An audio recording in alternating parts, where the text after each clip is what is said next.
From all the way from Wales, Greedy Souls. Guys, welcome to the show. Thank you for having us. Yeah, thank you very much. Good to be here. Now I gotta ask you guys, what's the first thing that comes to your mind when you think of Canada? Let's start off with you.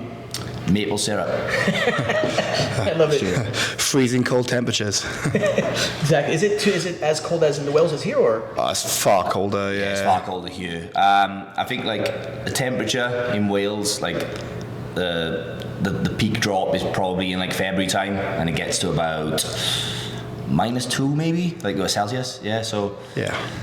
when it says on the app that it like feels like -11. Yeah. It It sounds is. pretty grim, to be honest. Yeah. I love it. Now, what got you into wrestling? Start off with you.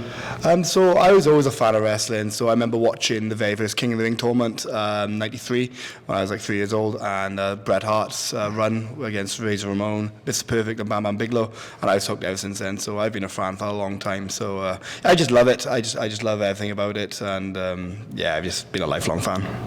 And, well, you're same for me, really. I've been a lifelong fan. My father and my brother were always fans, so I knew nothing other than wrestling being on the TV, to be honest. So, yeah, my first exposure to it was just from such a young age, and maybe I can remember as far as 4. When you ask a child, "Oh, what do you want to be when you're older?" My answer was either a ninja or a pro wrestler, because I used to love ninja films because my dad liked them too. So, so ninja or pro wrestler, and then I kind of just never grew up and continued. Once I found a place to train at like 15 years old, it was like, okay, cool. Not looking back now. It's game time. This is what I'm going to do for the rest of my life. And we are tag team champions all over the world, basically. Pretty much. It's wild. Yeah, wild. You're in Canada right now, which is Canada. cool. Yeah. Now, who are your favorites growing up now, wrestlers? Wrestlers growing up as a kid, I kind of loved The Rock, obviously Steve Austin, Shawn Michaels, Mick Foley. Obviously Bret Hart, as became a wrestler, I kind of appreciate his work much more. So yeah, I've always been a WWE guy. I was never a WCW or Goldberg or anything like that. I was always WWE. So Same. yeah, amen, yeah, for sure. Yeah, for me, like The Undertaker was my guy when I was growing up. It was The Undertaker, Edge, Eddie Guerrero were probably the 3, but Undertaker was my guy. And WrestleMania 20, when he came back, I was hooked. Literally, I woke up at because obviously in the UK, pay-per-views get shown at like 1 o'clock in the morning, and it was a school night. I was like 9 or 10. So, yeah, my mother had to record it on VHS so I could watch it the next day. And then I skipped straight to the Undertaker part, and my mind was blown. Because I thought he was dead. You know what I mean? Like, he got buried alive at Survivor Series. I thought my guy was gone. I didn't think he was going to come back, and lo and behold, he did. Yeah. Did you make it to school at least the next day? Yeah, I made it at school. Yeah, because I literally had to wake up just like half an hour earlier. So I went to bed because I couldn't watch it live, and it was recorded for me. And then half an hour before school, and I went to school and saying I saw the Undertaker return. So at least there wasn't like nowadays you just go on your phone, it spoils everything. Yeah, so yeah. I didn't have the courtesy of going on your phone. It Didn't have Twitter or social media. Yeah, it was good. Now you guys as well. Let's talk about growing up in Wales, the wrestling scene in Wales. The wrestling scene in Wales has always been quite interesting. There wasn't many places to train, and there was one place on a Sunday for 6 hours.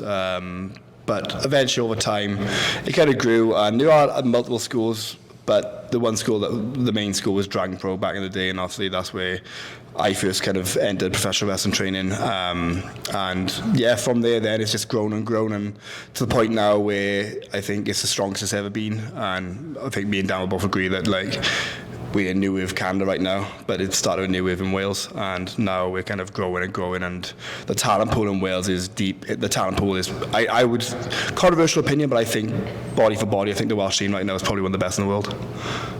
Yeah, I wouldn't even say that's an exaggeration, to be honest. Die on that hill that the talent that we do have, and I know a lot of the Canadians say the same thing about the Canadian scene as well. Yes. I speak to Von Vertigo and Shea Saber and Gabriel Fraser, that they also would argue that the Canadian scene has some of the best wrestlers in, probably one of the best scenes in the world too. Do you know what I mean? So I think that's good, to be so passionate about where your local scene, and even though we travel a lot, we still live and breathe the Welsh scene, because it's important to us to just make that grow and grow and grow and grow. But because the way that it has grown since I got into it as well, it was I was 15 years old, went to Dragon Pro in Newport, and there's 2 sessions per week. The Tuesday was just on mat area for like 2 hours in an evening, and the Sunday was 2 classes. There was a beginner's class for 3 hours, and there was an advanced class for 3 hours. So if you were in advance, you would just do like the full 6 hours. But you had to set the ring up before and take the ring down after as well. So it's like an 8-hour day. Yeah. And that's just what the training facility was like. There was no scope to have something that was like a full-time setup because the demand weren't there. And especially for me, I was from deep in the valleys, 15 years old, I couldn't drive. Public transport was horrendous, so I used to wake up at like 4 in the morning, go to work with my dad. I would sit in the van until about 9:30 so I could get to the unit, the facility for 10. We'd set the ring up, start training at 11, and then train all the way through until we stopped and take the ring down. And that's just how I had to do it. And now, we're lucky, especially with New Wave in Toronto, is unreal. Yes. Incredible facility. And we have, 3 other permanent set-up locations in the UK as well, in Newport, Cardiff, and the Midlands. And I don't think wrestlers coming into wrestling today understand how blessed you are to have that option, because it was not a thing 14 years ago. No. Didn't exist.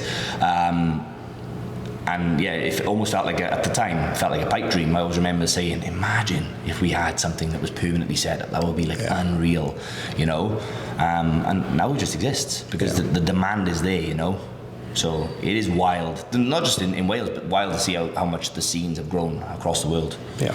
Exactly, love it. Now I can ask as well as this now. Growing up just like in the Wales and stuff, are you guys footy fans?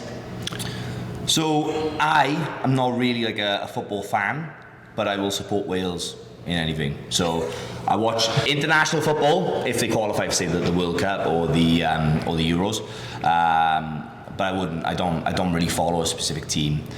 Just because, again, I wasn't really into sport when I was a kid. I was always the little nerd that wanted to play with his figures in break time. I didn't want to play football. I didn't want to play rugby. I wanted to do wrestling. I used to do a bit of MMA back in the day as well, because that was like, because I didn't know wrestling existed. It was like, okay, at least I used to get bullied, so I was like, that was at least my parents put me through that, so I could like learn to like stick up for myself and defend myself, right? But I was also kind of the next best thing to pro wrestling in a way, And then when I found pro wrestling, I was like, okay, we'll sack off the MMA. I'm kind of like the opposite of Dan actually, and even though he looks like the athlete fit of me, but I was always a footy guy, a rugby guy, so I support Liverpool. I'm a Liverpool fan because my brother supported when I was a kid, and I just got into it. Seen him a couple of times, but I always played rugby for my local teams and stuff like that as well. So obviously, same like Dan, anything Wales is in, I am all about it. So football, rugby, ice hockey. I don't care, Olympics, anything like that. I'm all about Wales. But I was always a sporty kid growing up, and got to the point where like I always loved wrestling, but like Dan, it was nothing for me to do. So I kind of football and rugby was the thing for me. So big footy fan. Not so much now as my wrestling career has taken off, but I used to follow it quite closely, and I'm loosely following it now. Yes. Now both of you guys were trained by Mike Hitchman. Let's talk about that. What advice has he given you till this day that you take on with yourself? It's difficult to think of like a specific bit of advice that he gave me, but he really instilled a sense. When I was younger, he instilled a sense of just like always just kind of being around, right? So like even if you're not on shows, it was about like just trying to get as many as you can to help with the ring, just to like show face and stuff, and generally just having a good attitude towards training, towards those other aspects of helping with like setting up shows and stuff, just to make those connections. So that's the biggest thing that stuck with me. The amount of shows when I was early on, because again I couldn't drive, right? But he lived quite close, like local to me. So the amount of shows that like when he was working regularly, and I didn't really have any shows. The amount of cars that I jumped in with him and just went to the shows with him, that allowed me to kind of be more immersed in wrestling, to be honest.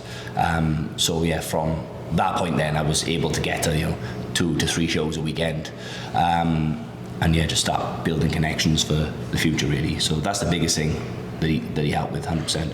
Yeah, and for me as well, obviously I was childhood friends with Bo as well, but it wasn't anything specific that he said. It's just everything that he did. He was a professional, he was a constant role model, a positive influence, and someone who walked the walk and talked the talk. And when you have someone like that as a role model, you just watch it and you kind of follow it. And I think a lot of my wrestling style, a lot of the way I teach now as well as a coach, it all stems from the foundations set by Bo, and me and Dan are both the same in that regard. I think we're kind of quite similar in terms of how we approach wrestling, and I think he was just a good positive role model at the time when the scene didn't have many of those figures. And I think to this day now he still coaches, still leads by example, and he's still someone who's heavily influential in my career, and obviously Dan's as well. So yeah, he doesn't say anything specific, he just does it. You know what I mean? There's some people talk about it, he just it, you know. I think what's interesting about Bo, if you like to use a film term, right? Yeah. Bo is a bit of an auteur in the sense that like he has his style, and you can see his style in pretty much everybody in Wales, to be honest with you, because he's such a student of the game. Yeah. He's so passionate about wrestling, but not just like just doing it, but also just training too, right? So he was always passionate about training. He was always passionate about trying to make people better. Yeah. And you can see his influence in everybody across the scene, 100%. Yeah, agreed. Yeah, incredible trainer. Now forming the Greedy Souls, how did it all come about? And the name as well, Greedy Souls. So it was just a point where like, and I think it's the same today, where there are just a limited amount of tag teams. Yes. Promoters are just crying out for tag teams, and Dragon Pro, like Bo was running Dragon Pro at the time, he was running the shows and the training, and they just said, oh, do you guys want to tag? Because we need tag teams. And we were like, yeah, okay. Me and Brendan friends, we travelled like all the time together at that point. So we were like, yeah, let's do it. So what was it, 2018? 2018, yeah. Yeah, so 2018, so just a couple of years before the pandemic, had our first couple of tag matches, and then started to pick up a little bit of steam. Then the pandemic happened. And then after that, it was kind of full steam ahead then. I think, again, people just needed tag teams. We just tried to get on as many shows as we possibly could. And then, it was no looking back there. The name Greedy Souls, so I'm a big Oasis fan, Liam Gallagher fan, Noel Gallagher fan. There's a song by Liam Gallagher on one of his solo albums called Greedy Soul. Wow. Yeah, so you going toe to toe with a greedy soul is like the lyric. Yeah. Okay, so it came from the Oasis, the band itself. From Liam Gallagher. So from his solo stuff before like Oasis got back together. Yeah. So that's where it comes from. Yeah. Exactly. Now, what are some tag teams that you look up to growing up? So tag teams for me, I was always big in the Dudleys, Hardys, and Edge and Christian, particularly like the 2000, so 98 to 2003, I was diehard. I watched all of wrestling, so any tag teams in that era, they were the tag teams. I was like, oh, this is cool. And I always remember one match in specific. It's not the TLCs, it's Royal Rumble 2001. It's Edge and Christian versus the Dudleys, and it's just a great tag team match. And I always remember going, oh, that was sick. So it's just the same tag teams that like FTR, for example, now and NXT back then. I think that NXT from 2015 to 2018, 2019, the run of shows there, DIY, FTR, American Alpha, those teams were just wild, and just modern tag wrestling and stuff like that. So yeah, I was big into all kind of 2000s to kind of 2015, 2018 kind of tag teams. Yeah. How about for yourself? What are some tag teams that you looked up to? Well, it's kind of ironic because when I was a kid, I didn't really like tag team wrestling.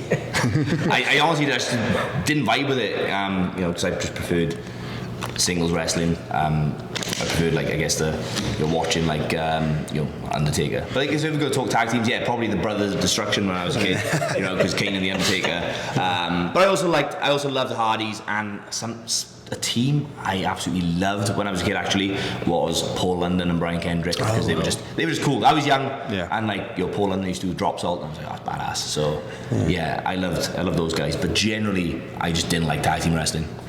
But now I love it. Like swings and roundabouts. Yes. No choice. I love it. Now let's talk about some accolades as well. Now winning your first tag team championships together at Rev Pro Wrestling UK, you guys were champs for 259 days. Yeah. Let's talk about that. Start off with you. So that was Rev Pro, which is kind of the biggest promotion in the UK, I would argue. And it came about that we started teaming at the 10-year anniversary. We beat Oku and Mills, and we just had a bit of a run. And then when we won the belts of Sunshine Machine, then that was a big moment for us, and that kind of solidified us and added in Rev Pro and kind of legitimised us as a tag team, I think, more, because it's the biggest accolade in tag team wrestling in the UK. Once we did that, then we just kind of went on a great run of wrestling some great teams, which accumulated in us kind of unfortunately dropping the belts, but after 259 days, which is very sad. But we had a good run. I think it was, and I think as well in Rev Pro in particular, I think we were the only champions turning up week in, week out to every single show, even the small venues like St. Neots and Southampton, which nobody wants to go to. So we were just very good, consistent tag team champions, I thought. Yeah, and I think from there then it allowed us to win the Great British Tag League as well, which is Rev Pro's tag team tournament. And it opened a lot of doors then, to winning the Riot Cabaret tag team championships, to winning the Slam Masters tag team championships, and allowed us to just sort of solidify us as like a top tag team in Europe. Yes. And during like say that Rev Pro run, like you said, we got to work with some amazing teams. So we worked with Subculture. We had some fun matches with them. But the team that we worked the most for sure was Sunshine Machine. They were effectively like because I guess they were maybe like the top good guys, and we're pretty good at being assholes.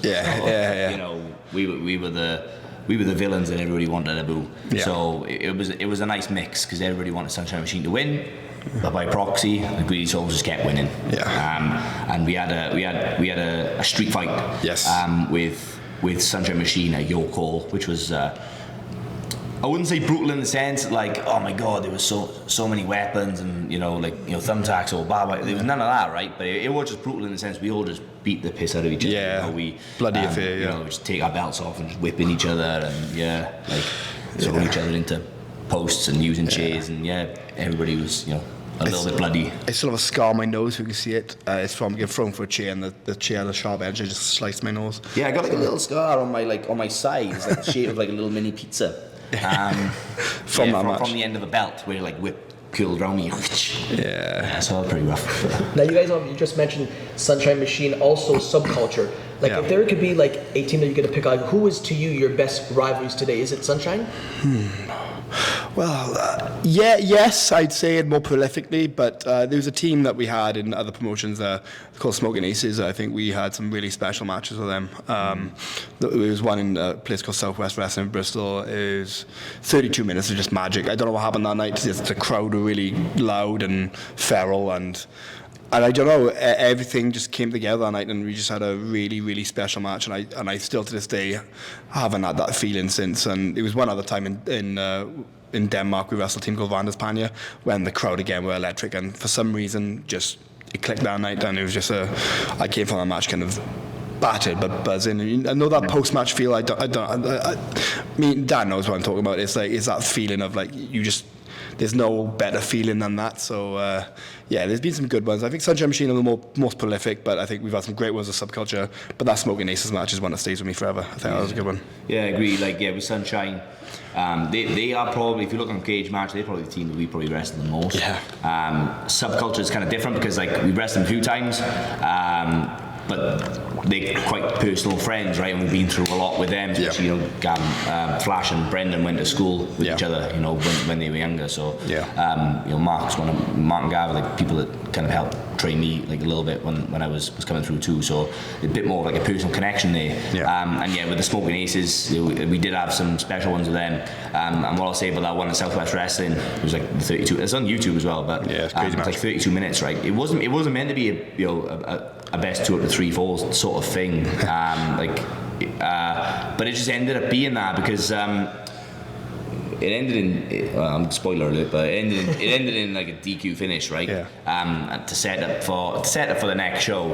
And people there and then just went up to the merch to buy tickets off the back of us challenge. So we actively sold tickets for the next show there and then off the back of that match, And I think that's what was kind of special about it. People were invested enough to be like, I have to come back next time to watch that match this match again, I guess. Right? On such a stellar show. Yeah. And you mentioned as well, like after the match, you get that feeling. Hopefully tonight, after Yeah. the match tonight. Hopefully you guys have that feeling as Yeah, well. yeah. So, us Toronto fans are welcome. Welcome to Toronto. It's your first time wrestling in Toronto? So I've been before. I came about two and a half years ago. It was 2023. So I was here for like 2 weekends. Worked with a bunch of people. Just on my own as a singles wrestler. So it's nice to be back. To be honest, yeah. It's Greedy Souls. Yeah, it's Greedy Souls. Wow. Yeah. Love it. And for New Wave. Yeah. In Toronto Yeah, too. Toronto, exactly. Now let's talk about more accolades here. Now you won the Riot Cabaret. I hope I said that correct. Yeah. Tag team championships. Now you guys were champions for 311 days. Let's talk about that there. Yeah, Riot Cabaret is a big promotion in London. It's kind of a promotion on the rise, and it was a tag team gauntlet to crown the first champions. And in that was teams like FSU, right, Sunshine Machine. Who else was in that? Dan? There was quite a lot of good teams in that one. That it was a gauntlet. Can't remember what I had for breakfast yesterday. Yeah, true. But I remember we started fairly early in that, and we ran the gauntlet and became champions. And again, we had another great run. We had some great matches again with Eddie Dennis and Mark Andrews. We had some other good matches there as well. And I just remember thinking, like, at that time, because we had the Rev Pro belts and the Riot Cabaret belts at the same time, we were just the best team in the UK at that point. And again, good accolade to have. Really good promotion. And we just had some really good matches, and it was just a really good time. It was a really good time. 2023 was a really strong year for us. Yeah, 100%. Exactly. Now you added more gold to your collection as well with the Slam Masters Wrestling SMW. You guys held that for 518 days, which is madness. Let's talk about that there. Yeah, I mean, it's just a regional promotion, I guess, just in Cardiff. Run out of one venue, but yeah, they pack the houses every time. Yeah. So it was always fun going there, especially as the champs, and even in Cardiff, kind of like, I guess, a home city for us. Yeah. Never a better feeling getting booed. Never a better feeling, holding those titles, getting booed. Lots of win. Can't go wrong with that. Yeah. Always a packed house though, fair play. They brought in, they're always bringing like a big name, like Danhausen came over a couple times. Rhino. Rush, Rhino. Yeah. He's Austin, so yeah, he always brought in a big name, and he always, drew very, very well. So yeah, that was a fun time as a Slam Masters tag champs as well, to be honest. Yeah. Are you guys do you guys like to portray, is it more of the heel? Do you like the heel or do you like the baby face?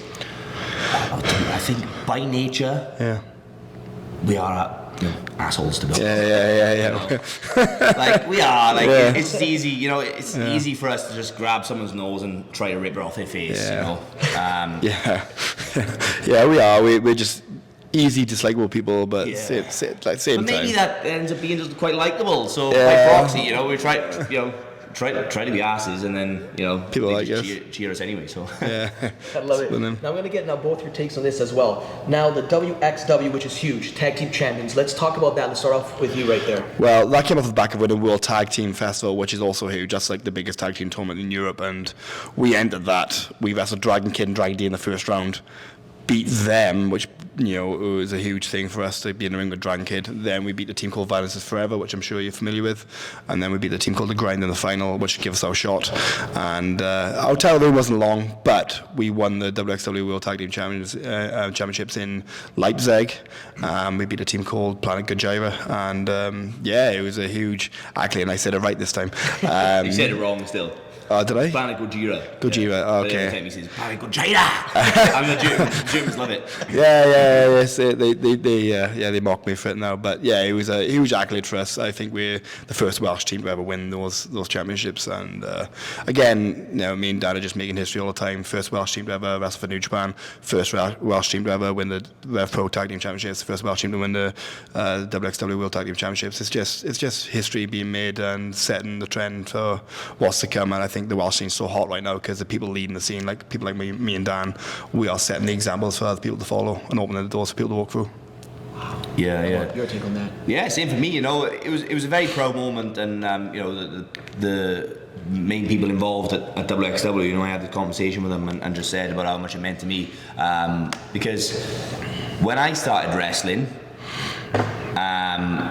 Before I started wrestling, I was watching just WWE, right? And we had in the UK we had the wrestling channel, which did show a bit of like TNA. So maybe that's like my other exposure to pro wrestling other than WWE. But I didn't really know a lot, So once I started studying wrestling, looking around, I was 6'3", 140 pounds soaking wet, I was a skinny guy and I liked technical wrestling. So Zack Sabre Jr. was like, okay, that's who I want to be, you know. And like I'd watch his stuff in Noah, but I also would discover the stuff that he was doing in XXW, and then you know I'd see people like Doug Williams and you just see a bunch. You'd see Casanoli and Walter was there, and he wasn't the name of what he is today now, right? But like Chris Hero would be there. Like you'd have all these big names coming through XXW, and I was like, oh, this is where I want to be, you know. Yeah. And then like I did a post on Instagram actually where I was kind of outlining the steps that it took for me to get to that point, right? And like I think wrestlers today, you know, are looking for like instant gratification, and like if they've been doing this for like 2 years and like, oh, why am I not successful yet? Yeah. And it takes a long time, you know. And you know, I flew myself there to train with them, and you know, I took part in tournaments, and you know, was just there and you know, I'd lose in the first round, and I go for random stuff, and then I'll be brought back again, and I'd stay in touch, and I'd email, and it was, you know, fair play, they would always respond, but 9 times out of 10 it was, we don't have anything for you right now. Yeah. Let's get in touch, and it was consistent. You know, we don't have anything for you, don't have anything for you. And then one day, you know, it just kind of took off, and it was like, okay, cool, we're gonna bring you over to the World Tag League, and yeah, we was like, shit, you know, this is huge now. Yeah. And it felt very full circle for me to, you know, to have the involvement I did, and to work towards that goal. So winning the tournament on one thing was just like a very proud moment. Yeah. But then winning the championships was huge again, you know, because you're in the history books, and you know, and it meant a lot, you know. Yeah, Exactly. very proud. And now the atmosphere as well, we said before you started this, Germany. Mm-hmm. Like, how crazy is Germany? So I kept hearing it, it's madness. Yeah, the German crowds, just the European crowds in general, are absolutely mental. They love wrestling. They're into it every single time, and like I had a match recently, and Robert said you could tell at the start, like, you wasn't used to the crowd being into it before you do anything, because we in the UK we have to work quite hard, and I think obviously I love the UK fans, but I do think that they are quite spoilt in terms of like the amount of quality shows they have, and I feel like European fans, because the shows are not as often over there, they really appreciate being there, and they're just hot from the moment the word go, and it's just an amazing feeling of like doing what you do and getting the reactions that you hope to get anywhere else. And yeah, the German crowds are wild, and when we won the belts, they were like, it's like the ego sucked out the room. It was a really cool moment. You guys were heels. Yeah. And we called the greedy souls, but they like to call us the greedy assholes. Yeah. Which I think is disrespectful. It is. Anybody comes to New Wave Toronto and calls us greedy assholes, you're gonna get a slap. Yeah, I'll personally side with myself as well. Yeah. Now, what is next for you guys? Like, what do you see like down like the road, say the next 5 years? Next 5 years. It's a loaded question, you know. It's really tough because, you know, over the years I've always set goals, right? Like, be like, oh, you know, in the next year I'd like to achieve this. In the next 3 years I'd like to achieve this. In the next 5 years, but Jesus, man, like, I get thrown curveballs all the time, so it's really hard to like put a plan in motion. But the goal always remains the same, and that is to get on TV. That is to get a contract, and to start making, you know, a handsome living from this now. You know, like, I've been doing this 13 years, 30 years old. I think I've got plenty of time left. With Brendan, you know, to make something of this, especially now, you know, I've got a family too, so just being able to go somewhere then and bring them along for the ride, and I'm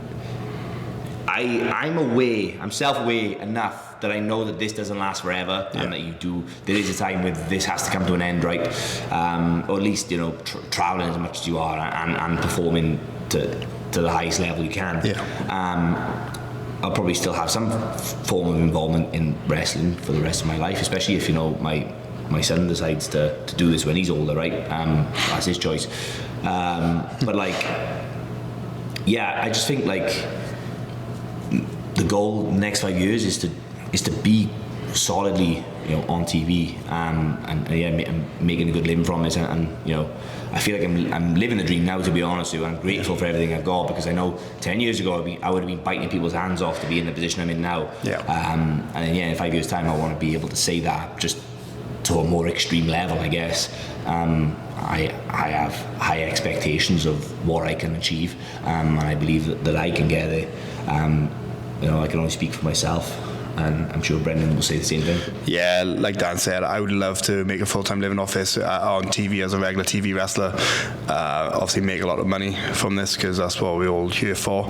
But for me, I'm just living the dream. And like Dan said, wrestling's not linear, progression's not linear. Like, my journey is different than Dan's, but we still end up at the same point. We've kind of gone, like this. So if the best way I can describe it is, if I set a goal, like being on TV, great, but how I get there, I don't know.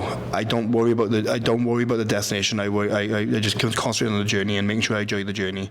And the saying is, don't worry about the journey, don't worry about the destination, just enjoy the journey. And that's where I'm at the moment. Like, I'm in Canada right now. Canada, like, what's going on? I've wrestled in like 11, 12 countries now, and it's just like, if you said from day one I was going to start wrestling and wrestle all over the world, I would have laughed at you, and I'm here now. So I'm just gonna enjoy the journey, and I've got a destination, but I'm not gonna worry about it.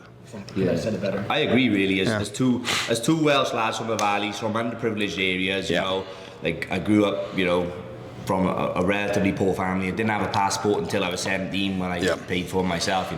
To be someone that has wrestled in 17 countries is mind blowing. Crazy. And I'm always grateful for that. Never take that for granted. I mean, at one point, like Brendan said about focusing on the journey rather than destination.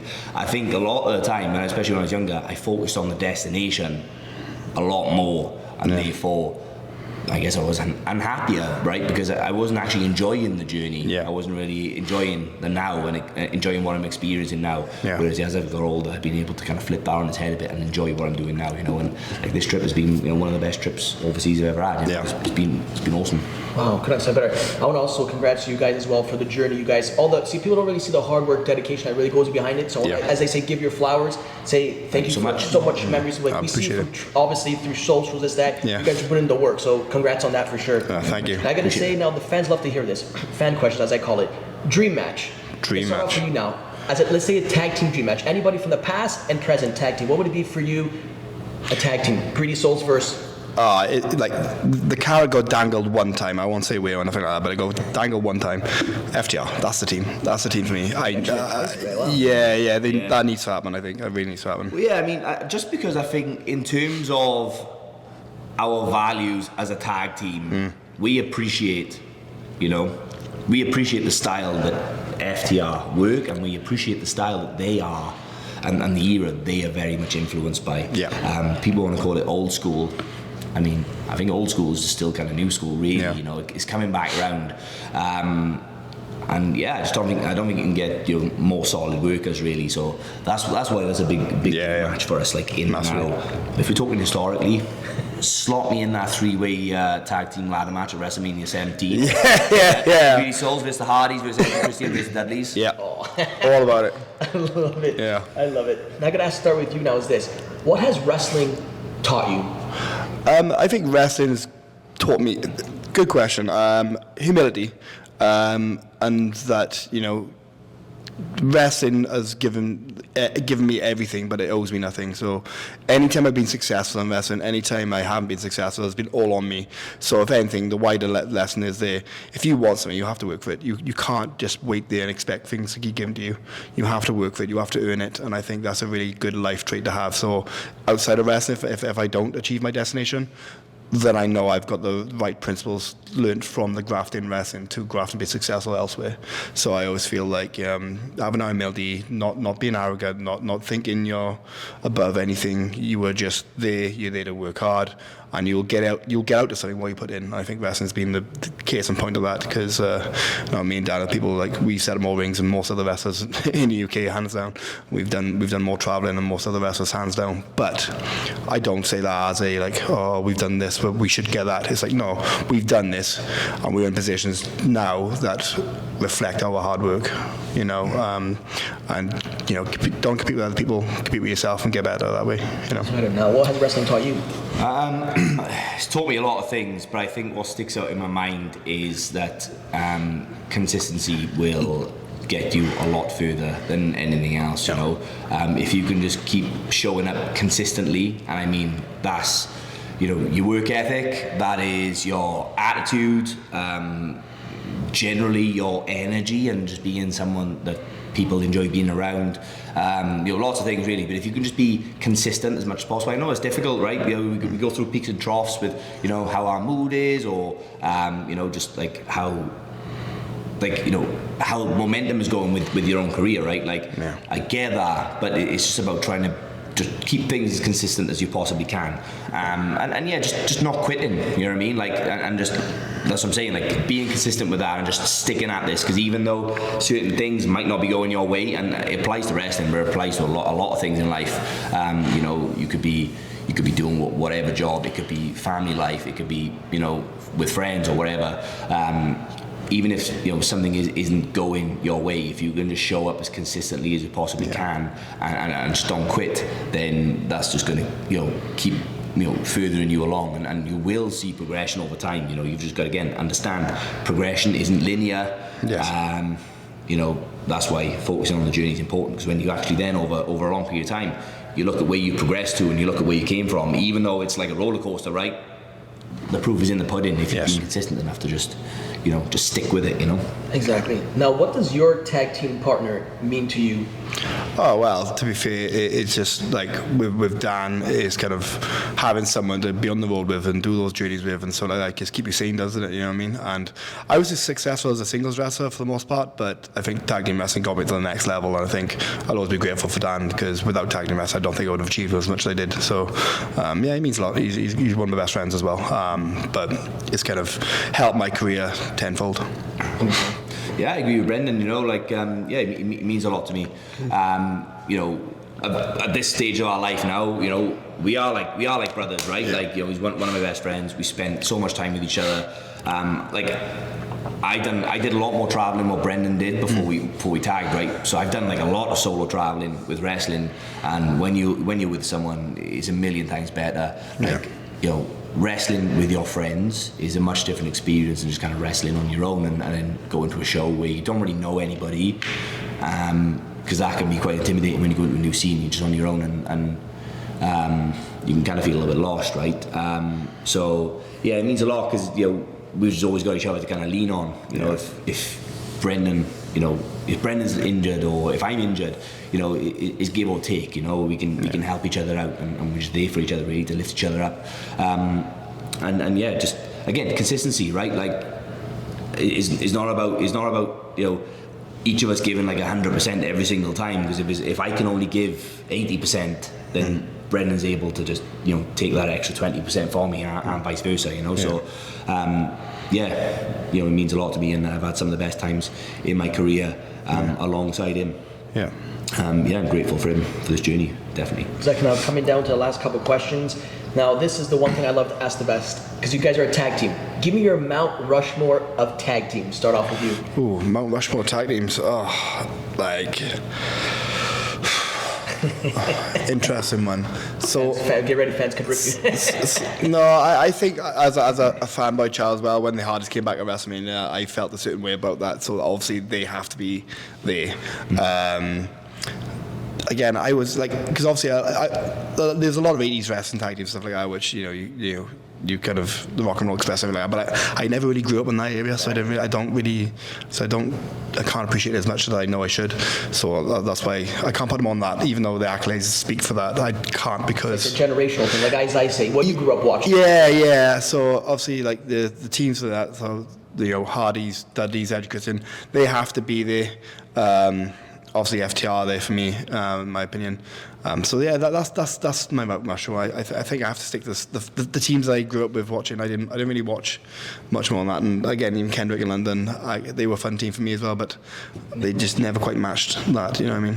Well, good for there. Yeah. Yeah. So I guess on that, right? So like when I was younger, again, we didn't have a lot of money, so couldn't really afford the expensive cable packages to be able to get the channels for, you know, the modern wrestling. So I did actually grow up watching like some of the older VHSs. I think it was like a best of Ultimate Warrior VHS.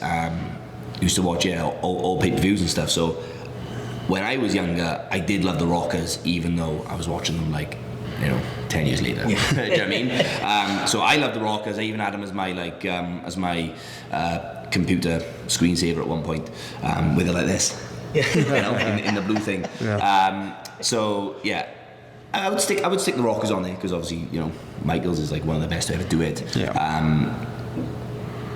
I would put probably the Hardys because they're like easily the most imitated team ever, especially as kids. You can cosplay as the Hardys really easily, and so influential to, I mean, all aspects of pro wrestling, not just tag team wrestling, but singles wrestling too. Yeah. You know, things like ladder matches. I don't think ladder matches would be what they are without those. Yeah. It's tough. Really hard because there's just so many, right? Yeah. Rock is on there, but the Hardy's on there.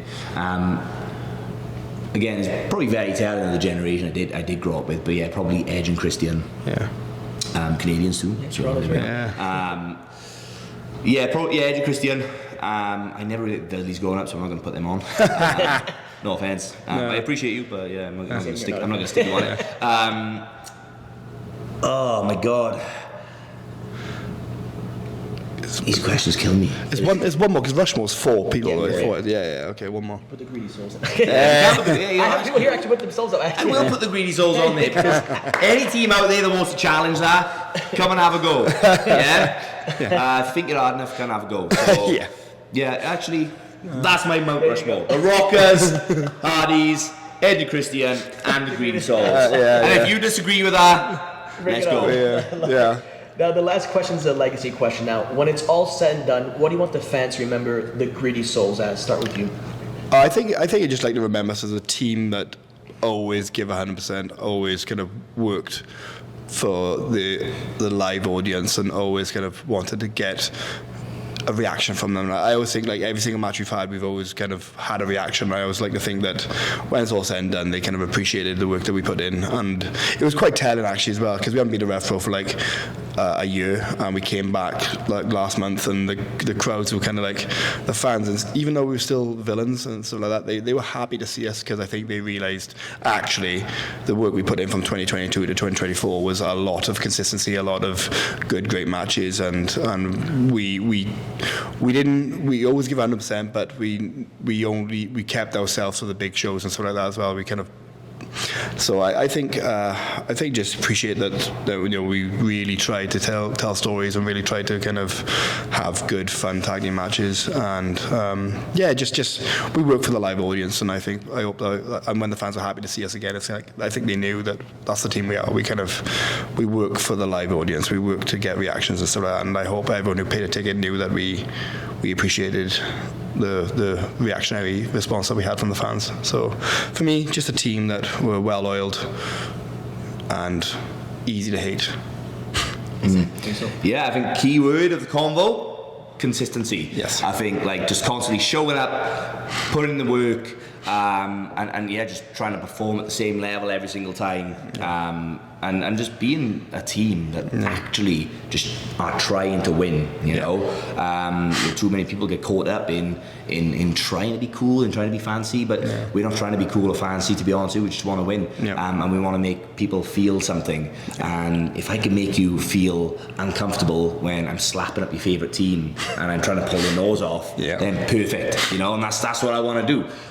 So hopefully we'll be remembered as a team that did make you feel something, that made you feel uncomfortable, or maybe, you know, made you feel joy if we were nice on that particular day. If you woke up on the right side of the bed, you know, because it does happen sometimes.